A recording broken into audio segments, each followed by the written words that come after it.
आपको सीधा लिए चलते हैं यूपी के अयोध्या, जहां पे मुख्यमंत्री योगी आदित्यनाथ वीसी के जरिए प्रेस कॉन्फ्रेंस कर रहे हैं। उत्सव मनाया जा रहा है 10 दिशाओं के द्वारा। जब भारत अपने अमृत काल में प्रवेश कर रहा है और अमृत काल से शताब्दी काल की सफर को तय कर रहा है, प्रधानमंत्री जी का संकल्प है कि भारत को एक आर्थिक शक्ति के रूप में विश्व पटल पर उभरना होगा। लेकिन जहां आर्थिक शक्ति के रूप में भारत उभरेगा, वहां एक आध्यात्मिक शक्ति के रूप में भी भारत को उभरना होगा। और इसी सोच और विचारधारा के साथ चाहे केदारनाथ की हम बात करें, बद्रीनाथ के मंदिर की बात करें, चाहे काशी विश्वनाथ का कॉरिडोर, जिसके लिए मैं योगी आदित्यनाथ जी को भी बधाई देना चाहता हूं प्रधानमंत्री जी के नेतृत्व में, चाहे मेरे मध्य प्रदेश में उज्जैन का महाकाल लोक हो, और चाहे अब अयोध्या, भारत की आध्यात्मिक शक्ति को विश्व पटल पर लाने का कार्य प्रधानमंत्री नरेंद्र मोदी जी के द्वारा किया जा रहा है। और हर्ष का विषय यह भी है कि अयोध्या में महर्षि वाल्मीकि अंतर्राष्ट्रीय हवाई अड्डा के नामांकन पर ये जो हवाई अड्डा किया गया है, और उस हवाई अड्डे से ही 30 तारीख को दिल्ली से जुड़ाव 2 प्लेन्स के साथ हम लोग ने करवाई थी, इंडिगो और एयर इंडिया एक्सप्रेस। और आज के दिवस पर अयोध्या और अहमदाबाद के बीच में एक नवीन कनेक्शन दिया जा रहा है। कहने को तो एक कहावत है कि जहां है राम का नाम, वहां पूरे होते हैं सारे काम। और ये उसी तारतम्य में एक नई कड़ी जुड़ाई जा रही है। Manchester of the east Ahmedabad को कहा जाता है। अहमदाबाद और अयोध्या के बीच में ये जुड़ाव एक बहुत महत्वपूर्ण दिवस पे भी किया जा रहा है, जिस दिन वाइब्रेंट गुजरात का समिट भी चल रहा है। और गुजरात की वाइब्रेंसी और अयोध्या की आध्यात्मिक वाइब्रेंसी और उत्तर प्रदेश की आध्यात्मिक वाइब्रेंसी का ये संगम इस फ्लाइट के द्वारा भी तय किया जाएगा।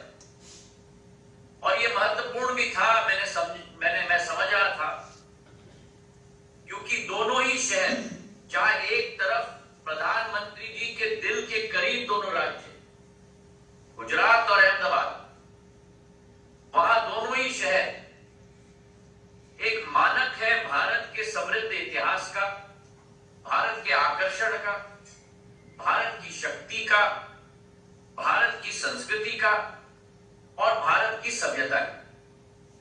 और इसलिए आज इस फ्लाइट के आधार पर केवल 2 शहरों को नहीं जोड़ा जाता, लेकिन इससे आर्थिक विकास की पहिया को गति दी जाएगी, पर्यटन की पहिए को गति दी जाएगी, धार्मिक क्षमता की पहिए को गति दी जाएगी, और पूर्ण रूप से दोनों राज्यों के लोगों और श्रद्धालुओं को जोड़ने को भी एक नवीन गति दी जाएगी। तो मैं इंडिगो के आर.के. सिंह जी को भी तहे दिल से धन्यवाद अर्पित करना चाहता हूं।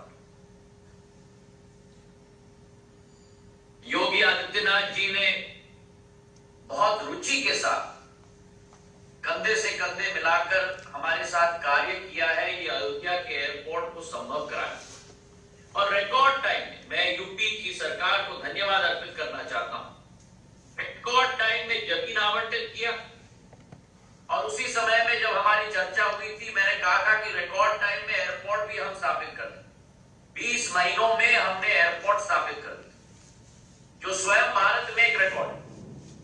और प्रधानमंत्री जी की सोच और जो विचारधारा है कि ये एक हवाई अड्डा, एक विमानतल केवल एक तल और एक अड्डा नहीं होना चाहिए, लेकिन उस शहर की संस्कृति और इतिहास का द्वार बनना चाहिए। और उसी सोच और विचार के साथ हमारे मंत्रालय ने एक मंदिर का आकार अयोध्या के एयरपोर्ट के लिए दिलवाया।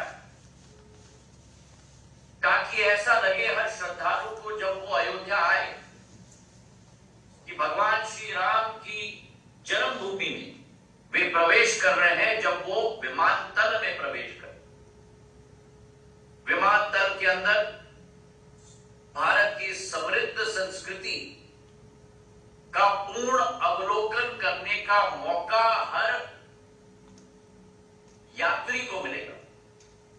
आंध्र प्रदेश की कलमकारी क्षमता, उड़ीसा की हमारी पट्टचित्र कला की एक विवरण, बिहार की मधुबनी जो योगी आदित्यनाथ जी ने भी मुझे आह्वान किया था, भगवान श्री राम के सारे जीवन शैली को इन सारी कला और संस्कृति के द्वारा पूर्ण रूप से डिपिक्ट किया गया है।